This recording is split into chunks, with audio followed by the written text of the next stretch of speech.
Oke. Bicara kita semuanya sudah lengkap nih. Oke, langsung kita mulai aja ya. Jadi acara sesi kali ini itu lebih kepada berbincang hangat karena di luar itu suasana itu sangat panas sekali. Jadi kita ngobrolnya jangan sampai yang panas-panas, kita santai aja, kita sharing pengalaman masing-masing, pengalaman selama kuliah, selama atau mungkin saran-saran untuk layanan PSLD ke depannya, untuk Universitas Brawijaya kita.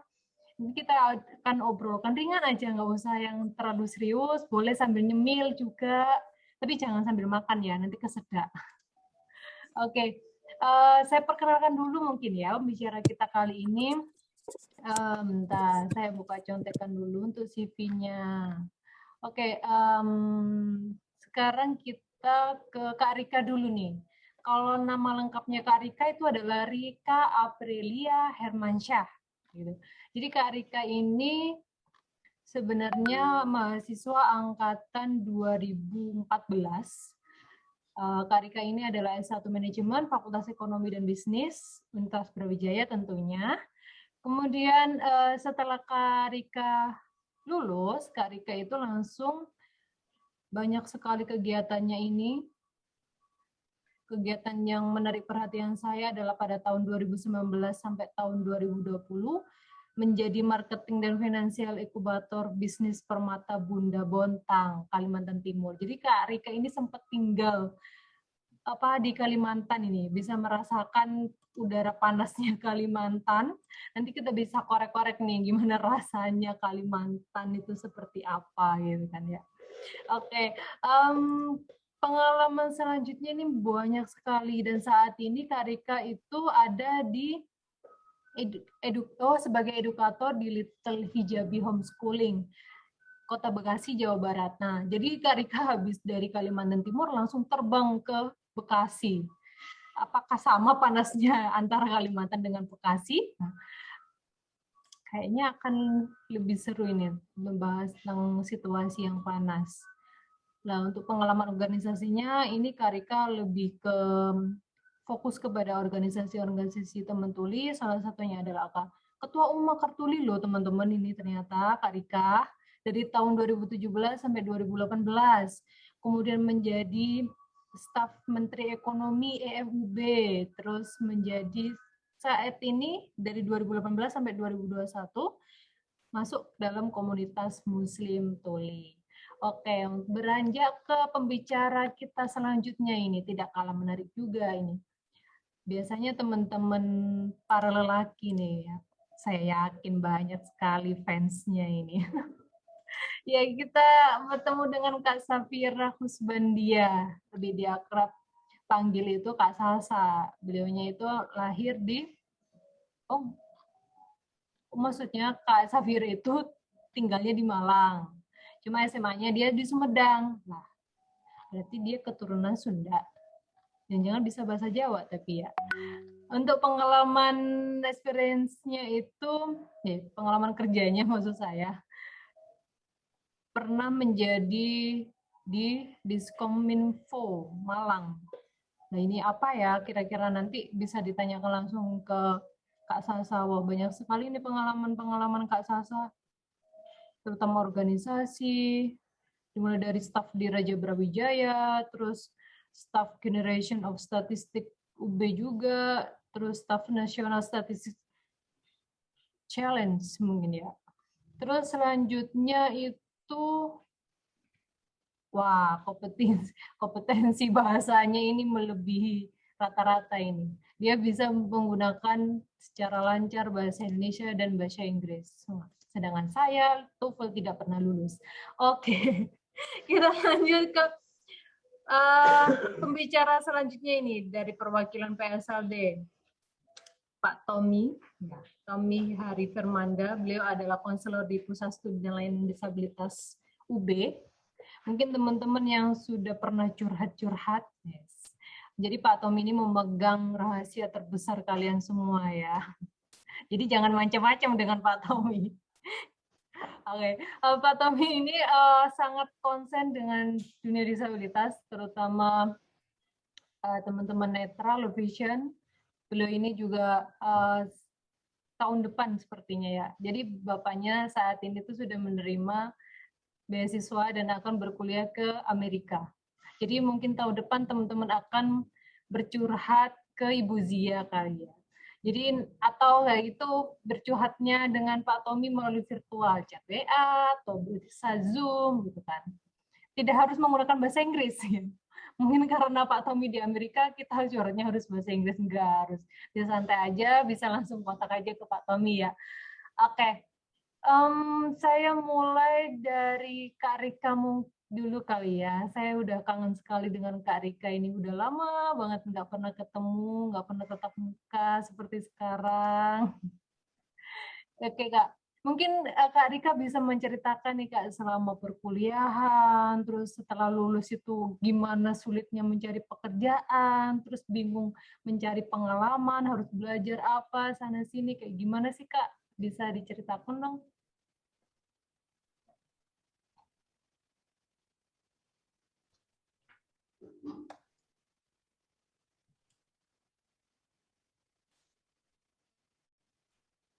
Baik, yang akan menerjemahkan adalah Akmarina, JBI Akmarina.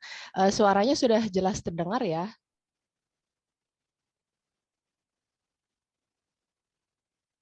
Oke, sebentar. Oke. Apakah jelas terdengar suaranya? Oke, udah diterjemahkan berarti terdengar ya. Oke.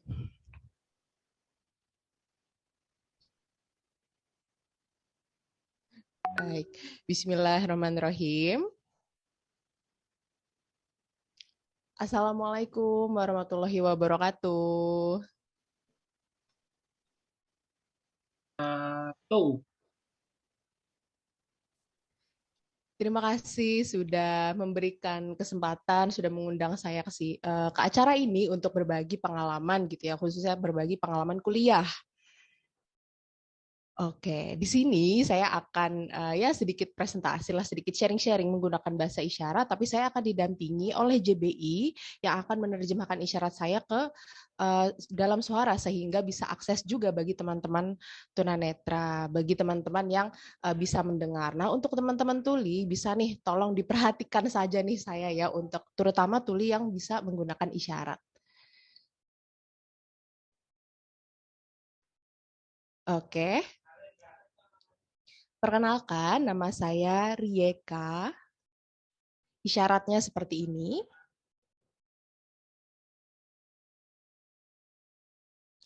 Oh iya, sebelumnya untuk volunteer yang dengar ya, volunteer yang bisa mendengar. Nah, tapi mungkin sambil ditambah nih ya, sambil latihan isyarat juga ya, sambil melihat isyarat saya. Nah, jadi sambil belajar isyarat pelan-pelan. Nah, harus bisa nih ya untuk teman-teman volunteer baru khususnya. Oke. Nah, aku di sini mau ngobrol-ngobrol aja sih sama teman-teman. Ngobrol-ngobrol santai aja di sini. Nggak yang serius banget, formal. Enggak kok. Tenang aja teman-teman, kita santai ya di sini. Nah, kalau misalnya teman-teman serius, pastinya capek. Pikiran juga capek gitu ya kan. Nah, jadi kita di sini ngobrol santai aja. Oke? Nah, oke deh kalau gitu. Nah, di sini saya terlahir sebagai tuli menggunakan bahasa isyarat saya. Nah, saya sebetulnya apa? Oke, maaf. Saya sebetulnya dari jurusan manajemen Universitas Brawijaya.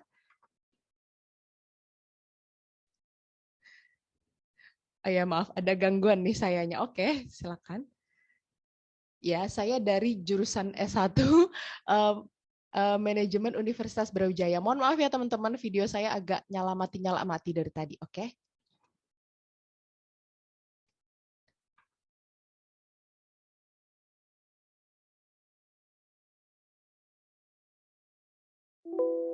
Saya masuk dari angkatan 2014.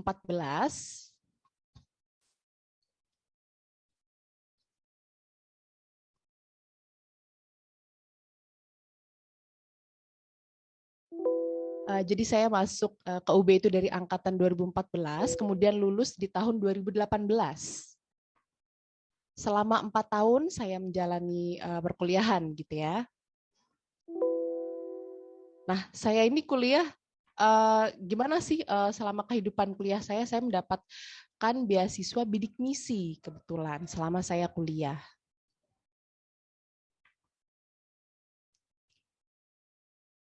Nah, kemudian selama kuliah ini saya juga tetap terus berusaha untuk tanggung jawab gitu ya dengan apa yang telah saya raih dan apa kewajiban saya, yaitu menjalankan ngerjain tugas, magang juga, ngerjain skripsi juga. Jadi saya nggak ada selama perkuliahan itu merasa menyerah gitu ya di tengah jalan. Nah, di sini saya mau cerita nih, mau sharing-sharing sama teman-teman sedikit mengenai pengalaman pengalaman saya dari awal saya masuk 2014 sampai lulus tahun 2018. Jadi setelah saya lulus, saya nggak mungkin ada waktu kosong sekitar 3 bulan. Jadi saya kerja di Kalimantan Timur, di kota Balikpapan. Nah, jadi saya langsung dapat panggilan kerja di Balikpapan. Nah, jadi saya ngajar anak-anak PAUD awalnya di situ. Nah, karena saya melihat bahwa sekolah ini tuh umum, tetapi ada beberapa anak-anak tuli yang masih kecil yang bergabung di PAUD tersebut. Nah, saya di situ yang menjadi edukator, saya yang mengajar. Jadi saya ngajar sedikit mengenai mungkin cara membaca verbal, terus cara menulis juga seperti itu. Nah, kemudian saya pindah ke kota Bontang, ya, kerja di bidang marketing juga setelah itu. Nah, tempatnya ini inklusif. Tempatnya ini termasuk inklusif karena kita bergabung ya antara ada orang tuli, ada orang dengar juga. Nah, tapi ternyata bosnya ini alumni UB. Jadi yang tempat kerja saya di Bontang ini alumni UB juga, ternyata sama ya kayak saya nih. Nah, tempatnya ini namanya inkubator bisnis.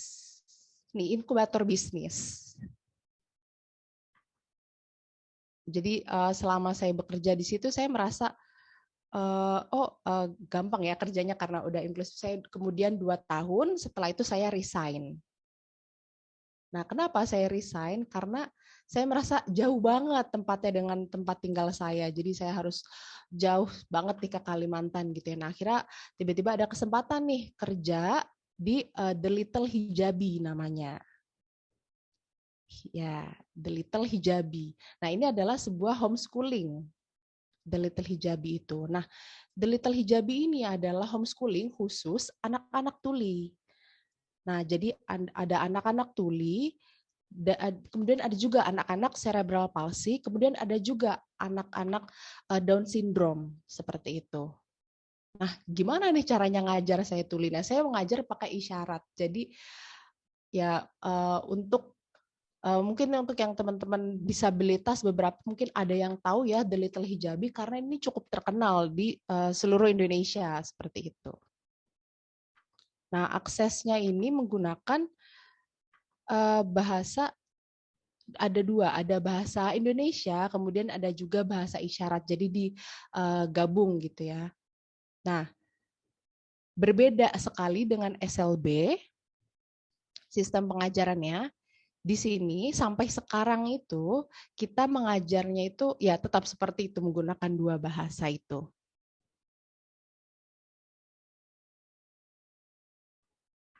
Oke, baik selanjutnya. Kemudian ngomongin tentang pengalaman kuliah nih, gimana nih selama saya dulu kuliah. Nah, pertama itu saya masuk Universitas Brawijaya itu saya merasa pertamanya gimana nih? Pertama rasa, aduh ini langsung umum nih ya. Saya dulu soalnya selama kecil dari SD sampai SMA itu selalu SLB. Ya, jadi saya dulu selalu sekolah luar biasa, di mana SLB itu seperti teman-teman tahu ya, itu hanya teman-teman itu semuanya disabilitas. Nah, sedangkan saat universitas, saat saya kuliah itu harus bergabung dengan teman-teman yang non disabilitas gitu ya. Saya merasa sebetulnya awalnya malu banget gitu ya, gimana saya terpaksa harus beradaptasi kayak gitu. Saya merasa aduh belum siap nih kayaknya gitu. Nah, kemudian selanjutnya setelah udah menjalani kegiatan perkuliahan, kegiatan saya uh, di PSLD gitu ya. Kemudian saya melihat di PSLD, oh di PSLD pun juga harus beradaptasi dengan teman-teman yang disabilitas lainnya, karena saya ketemu dengan teman-teman netra, teman-teman daksa, teman-teman CP kayak gitu, di mana kemampuannya itu masing-masing dan nggak semuanya bisa isyarat juga seperti itu. Nah, kemudian di kelas ini, kemudian untuk selama kegiatan perkuliahan saya itu satu kelas isinya ada 39 orang dengar, satu pendamping, dan saya tulis sendiri gitu ya. Sedangkan orang dengarnya ada 39 orang. Nah, gimana nih, banyak banget gitu ya, saya sendiri sebagai minoritas. Nah, sedangkan walaupun ada pendamping yang bisa kasih akses informasi isyarat, tapi tetap saya minoritas gitu ya di situ. Kemudian satu kelas itu isinya memang 40 orang untuk satu jurusan, tapi ada 200 orang lebih saat saya kuliah dulu.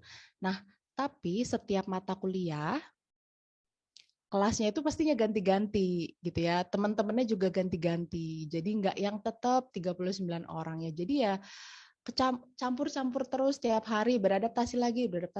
Ini namanya siapa, ini namanya siapa. Akhirnya harus kenalan lagi setiap ganti kelas gitu ya, dengan teman-teman yang wajahnya fresh, wajahnya baru. Nah, kemudian juga tentang kegiatan organisasi saya, komunitas saya, gimana nih kegiatan saya? Saya menjalani kegiatan organisasi. Nah, saya dulu sempat ikut EMUB. Nah, EMUB saya juga merasa di situ wah banyak orang-orang dengar, sedangkan saya tulis sendiri dan saya memang ya harus adaptasi kayak gitu. Nah, tapi dengan saya beradaptasi saya merasa ilmu saya bertambah, wawasan saya bertambah. Selama 1 tahun saya menjalani satu periode di EMUB. Kemudian untuk kegiatan saya di komunitas saya ikut Akar Tuli. Tetap ya, jadi dari awal saya masuk UB sampai saya lulus saya ikut Akar Tuli. Kemudian selanjutnya untuk pengalaman magang nih. Untuk pengalaman magang, saya pernah magang itu selama 2 bulan. Nah, jadi kerjanya itu apa ya, di depan komputer, bikin laporan kayak gitu ya. Jadi mungkin selama 2 sampai 3 bulan, habis itu udah itu untuk magang. Kemudian selanjutnya untuk skripsi gitu ya. Untuk skripsi itu semester terakhir saya ambil. Nah, jadi saya berusaha banget nih ngerjain skripsinya selama 8 bulan. Ya, selama 8 bulan saya ngerjain skripsi gitu ya. Saya fokus gitu ya, karena saya merasa itu adalah tanggung jawab saya untuk mengerjakan skripsi. Kenapa sih saya buru-buru? Kenapa saya tuh terpacu banget harus lulus 4 tahun gitu? Karena kontrak saya di beasiswa bidik misi itu harus pas 4 tahun gitu ya, nggak boleh molor, nggak boleh lebih gitu waktunya. Jadi saya berusaha banget gitu. Oke. Nah, untuk teman-teman semua disabilitas, ada tuli, ada netra, ada mungkin di sini ada juga mahasiswa akhir gini ya, ada yang angkatan tua gitu ya di sini ya. Mungkin bingung. Kalau misalnya kalian bingung gitu ya menjalani perkuliahan, boleh silahkan tanya kepada senior, minta sharing-sharing pengalaman tentang kakak-kakak yang sudah lulus gitu ya. Nah, gimana nih rasanya dulu merasa tuli sendiri menjadi kaum minoritas di kelas. Nah, ya nggak apa-apa gitu. Kita lihat kondisinya gimana. Atau mungkin untuk yang teman-teman tunanetra juga, teman-teman daksa juga. Nah, bagaimana sih aksesnya dulu gitu misalnya. Boleh silakan sharing-sharing dengan seniornya. Nah, jadi memang penting gitu ya kita untuk bisa beradaptasi gitu ya. Yang penting untuk bisa nyaman gitu dengan lingkungan kita, bersosialisasi dengan lingkungan kita di kelas. Nah, tapi bahasa. Nah, sekarang aku akan bahas tentang bahasa gitu ya. Bahasa itu beda gitu ya. Untuk misalnya contoh nih gini, untuk teman-teman tunanetra, teman-teman daksa, teman-teman CP, pasti kalian kalau berbahasa gitu ya, berkomunikasi menggunakan bahasa verbal gitu ya, menggunakan bahasa Indonesia. Sedangkan untuk teman-teman tuli itu nggak semuanya punya kemampuan untuk oral. Nah, sebagian besar gitu ya menggunakan bahasa isyarat.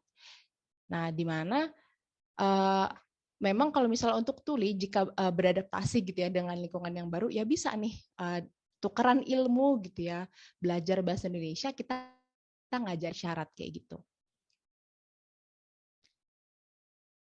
Misalnya bingung nih bahasanya gimana nih ya gitu ya.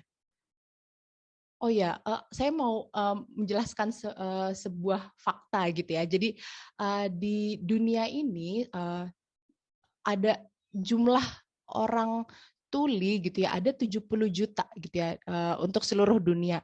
Nah, tapi untuk aksesnya, untuk akses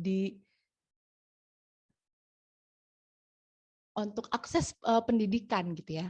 Untuk akses pendidikan dari SD sampai SMP, kemudian SMA, kemudian sampai tingkat yang lebih tinggi yaitu jenjang universitas, semuanya yang mendapat akses itu cuma dikit loh. Cuma 20% itu untuk di seluruh dunia yang mendapat akses sampai ke jenjang pendidikan yang lebih tinggi. Nah, sedangkan ketika kita berbicara tentang Indonesia gitu ya, ketika kita berbicara tentang Indonesia, nah totalnya berapa nih jumlah penderita orang-orang tuli gitu ya? Ada 2 sampai 3 juta orang tuli. Gitu ya. 2 sampai 3 juta orang tuli ya di Indonesia gitu ya. Sedangkan yang mendapatkan akses pendidikan itu berapa? 0,1%. Nah, itu betul-betul ketimpangannya sangat jauh sekali gitu ya teman-teman ya. Jadi bisa dibayangkan sendiri ada 2 sampai 3 juta tapi hanya 0,1% yang mendapatkan akses ke pendidikan gitu ya. Nah, hal ini juga terjadi gitu ya sama teman-teman disabilitas yang lain gitu ya, di mana aksesnya ini untuk ke pendidikan yang lebih tinggi tuh mungkin belum setara seperti itu. Oke, nah di sini sekarang saya mau tanya dengan teman-teman semua, disabilitas. Oke, jadi disabilitas itu siapa sih? Disabilitas itu apa? Nah, jadi aku mau tanya nih sama teman-teman semua di sini. Mungkin bisa raise hand gitu ya, ada yang mau jawab, silahkan. Volunteer boleh, mahasiswa difabel boleh, silahkan. Ada teman-teman netra, di sini ada teman-teman autis gitu ya, silahkan. Ada yang mau jawab, jadi disabilitas itu apa ya? Atau siapa gitu deh. Silakan nih teman-teman boleh raise hand atau mungkin boleh kode-kode di video gitu ya. Oke, untuk yang bertanya nanti minta tolong dibantu di spotlight gitu ya. Oke. Siapa nih teman-teman? Ayo. Ada berapa nih 29 partisipan ya di Zoom ini? Ayo siapa nih yang mau jawab? Disabilitas itu siapa sih? Atau disabilitas itu apa gitu? Tapi secara khusus pertanyaannya adalah siapa itu disabilitas? Ayo ada yang mau jawab gak nih teman-teman? Masa boleh.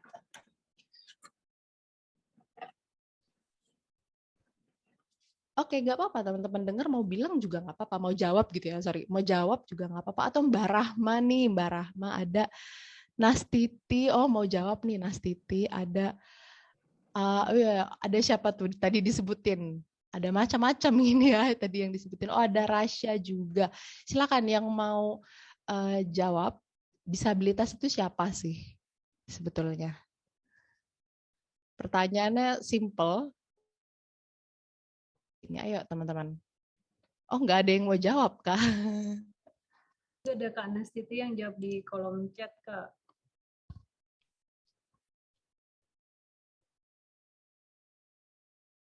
Oke. Semua orang-orang yang punya hambatan atau kemungkinan, sorry, Agak putus di sini isyaratnya. Oke, ada yang mau jawab? Silahkan.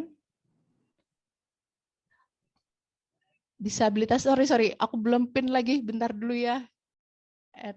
Bisa di add spotlight gak panitia? Aku nggak bisa lihat lagi mau nerjemahinnya. Ini yang jawab ini adalah Arsa ya.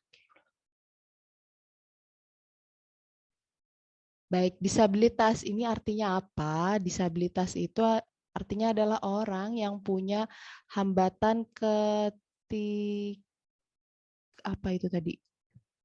Oh, hambatan dari lahir. Oke, jadi ada berbagai macam jenis gitu ya.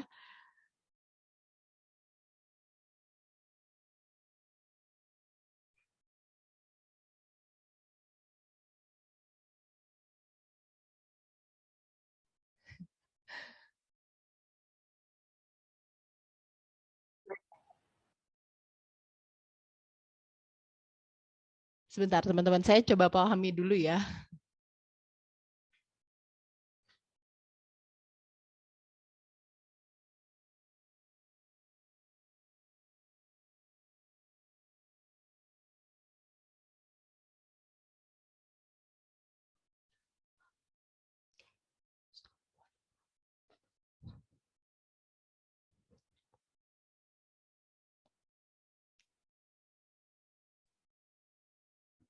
Mohon maaf nih teman-teman, di saya nih sebagai penerjemah suara, ini agak putus-putus nih videonya Arsa.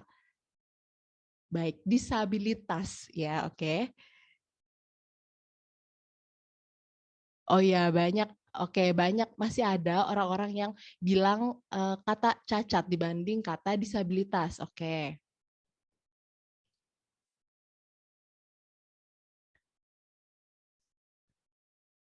Oke, itu adalah kesimpulannya. Baik.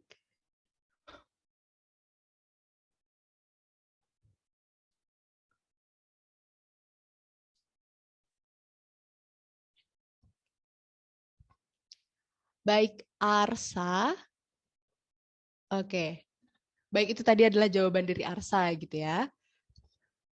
Oke, kalau teman-teman yang lain kira-kira ada nggak nih yang mau jawab juga disabilitas itu siapa sih gitu? Mungkin teman-teman volunteer di sini ada yang mau jawab?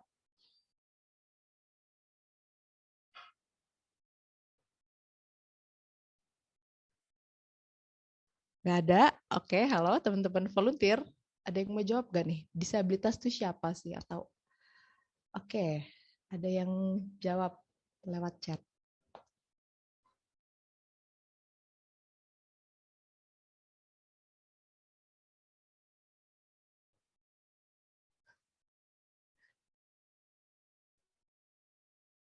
Fayonara, oke. Fayonara.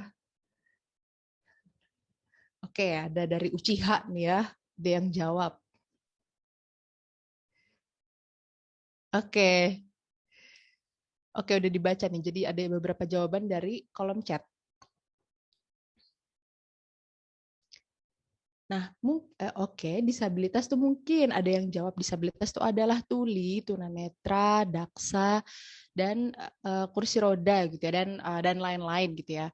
Nah, tapi dari tadi Arsa ya, Arsa bilang gitu ya, iya sama gitu ya sebetulnya. Kemudian ada juga tadi Fayo bilang, ya oke, tadi ada juga tambahan jawaban gitu ya dari Arsa dan Fayo. Ada macam-macam gitu ya jawabannya gitu.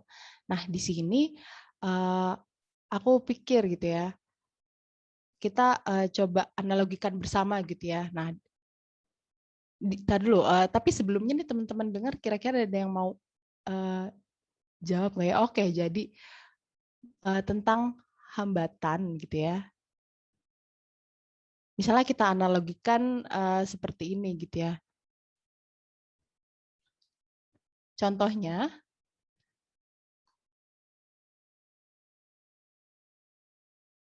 oke. Contohnya ada orang tunanetra gitu ya. Dia pakai bahasa apa? Untuk teman-teman tunanetra menggunakan bahasa apa? Bahasa Indonesia gitu ya. Bisa secara verbal seperti itu. Nah, untuk misalnya teman-teman tunadaksa menggunakan bahasa apa?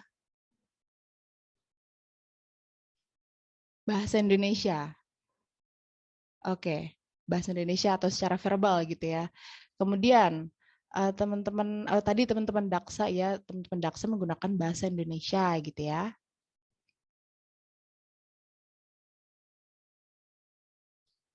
Oke, untuk yang Down syndrome gitu misalnya menggunakan bahasa apa? Indonesia gitu ya. Jadi banyak nih teman-teman di sini yang menggunakan bahasa Indonesia. Nah, menjadi mayoritas gitu ya. Ketika kita berbicara tentang konteksnya bahasa, teman-teman nih dalam kategori mayoritas gitu ya. Sedangkan tuli gitu ya. Tuli itu menggunakan bahasa apa sih? Bahasa isyarat. Secara alami ya, secara alami menggunakan bahasa isyarat. Nah, kemudian ketika yang minoritas ini nih bergabung, yang menggunakan bahasa isyarat bergabung, nah kita akan menjadi minoritas dalam kelompok tersebut, di mana kebanyakan orang-orang banyak menggunakan bahasa Indonesia, sedangkan kami menggunakan bahasa yang berbeda, gitu ya. Nah, kemudian di sini berpikir nih, oh ya disabilitas itu berarti tuli itu termasuk ya disabilitas gitu ya. Karena apa? Karena bahasanya yang berbeda gitu ya. Oke, nah contoh lain nih misalnya kita coba pikir bersama. Misalnya nih orang dengar gitu ya menggunakan bahasa Indonesia kan pastinya menggunakan bahasa verbal gitu ya. Orang dengar tuh orang bahasa Indonesia bisa, bahasa Inggris bisa gitu ya. Kemudian di dalam kemudian ada nih sekelompok orang yang menggunakan bahasa Jepang gitu ya. Nah, ketika satu orang dengar ini gabung gitu ya ke dalam suatu kelompok yang berbahasa Jepang gitu ya, sedangkan dia hanya bisa menguasai bahasa Indonesia dan bahasa Inggris, ketika bergabung gitu ya, pasti akan kebingungan gitu ya karena beda bahasa. Akhirnya butuh effort lagi untuk belajar. Nah, di saat kondisi seperti itulah dia bisa dikatakan disabilitas seperti itu, teman-teman. Atau misalnya contoh lain gitu ya. Misalnya di sini ada sebuah sekelompok disabilitas netra atau disabilitas daksa kursi roda gitu ya di dalam sebuah kelompok. Kemudian tuli yang menggunakan isyarat.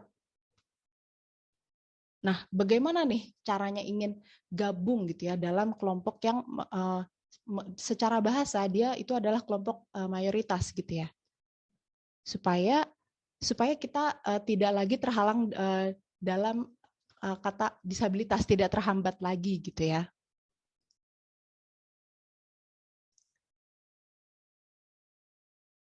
Nah, solusinya bagaimana sih supaya kita bisa menghilangkan disabilitasnya itu supaya kita bisa belajar bersama gitu ya. Itu harus belajar bahasa isyarat seperti itu. Mungkin mungkin misalnya nih contohnya dalam sebuah kelompok tuli gitu ya menggunakan full bahasa isyarat gitu ya. Nah, kemudian contoh lain ini ada satu orang dengar gitu ya.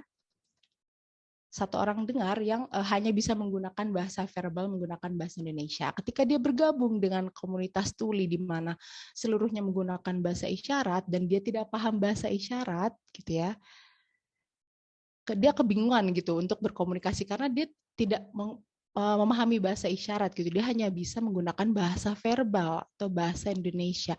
Nah, saat itulah orang dengar tersebut juga bisa dikatakan sebagai orang disabilitas seperti itu. Nah, itulah ketika kondisinya dibalik, ketika seseorang menjadi minoritas, itulah dia di saat itu menjadi disabilitas karena tidak sesuai gitu ya dengan lingkungannya. Kemudian ketika dia nanti belajar bahasa isyarat, gitu ya, orang dengar itu belajar bahasa isyarat, dia tidak akan lagi nih menjadi disabilitas seperti itu. Ya, jadi seperti itu analoginya gitu ya.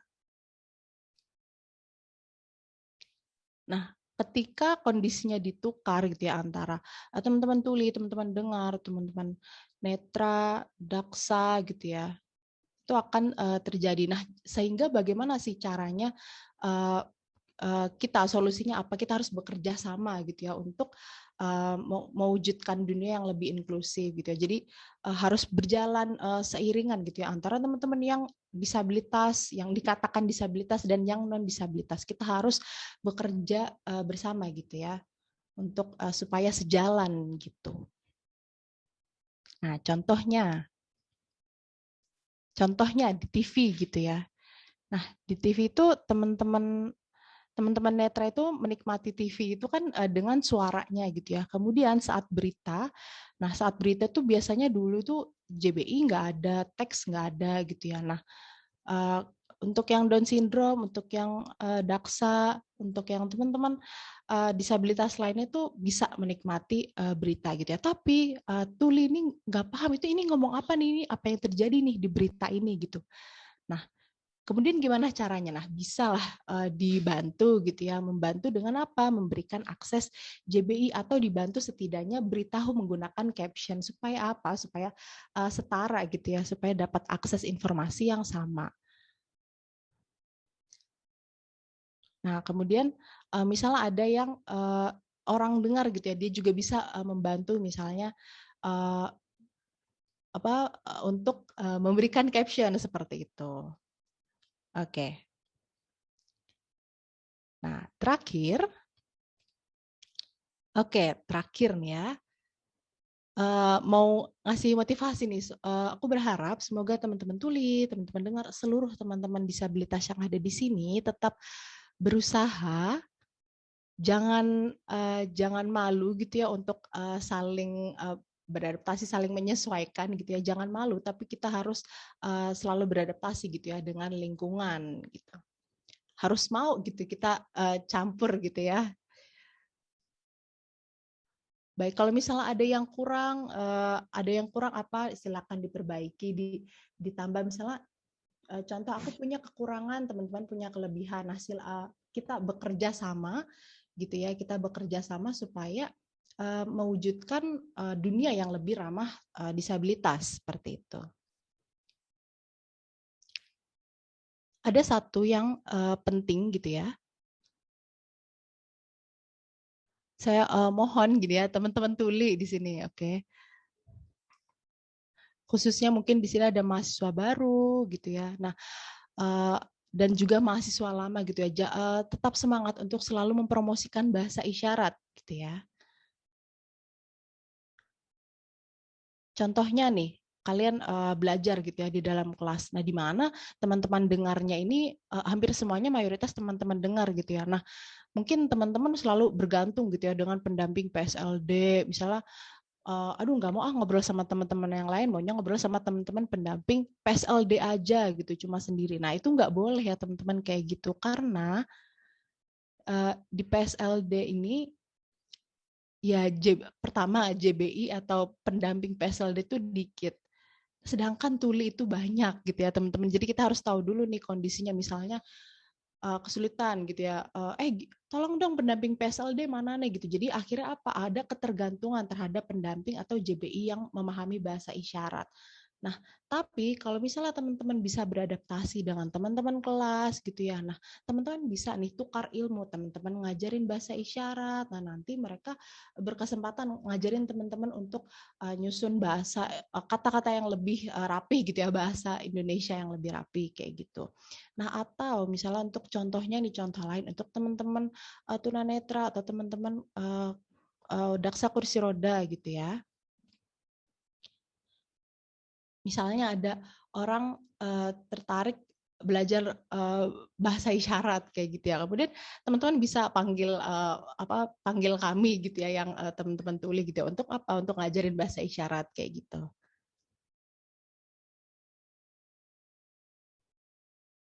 Oke, jadi semangat teman-teman semua, teman-teman disabilitas gitu ya.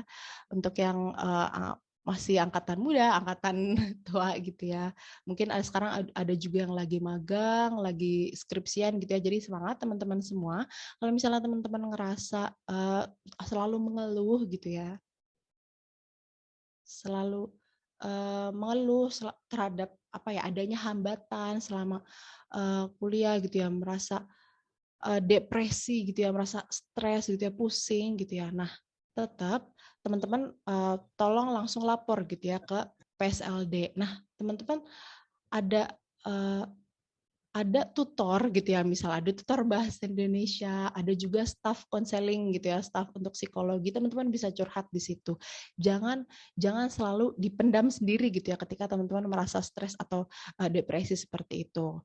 Nah, jadi bisa minta bantuan orang lain gitu. Kira-kira apa nih ya teman-teman yang dibingungin kayak gitu. Oke, nah ini nggak cuma hanya untuk disabilitas aja, tapi untuk teman-teman volunteer pun juga ini berlaku untuk teman-teman volunteer. Nah, insya Allah PSLD ini nanti bisa membantu memberikan solusi gitu ya.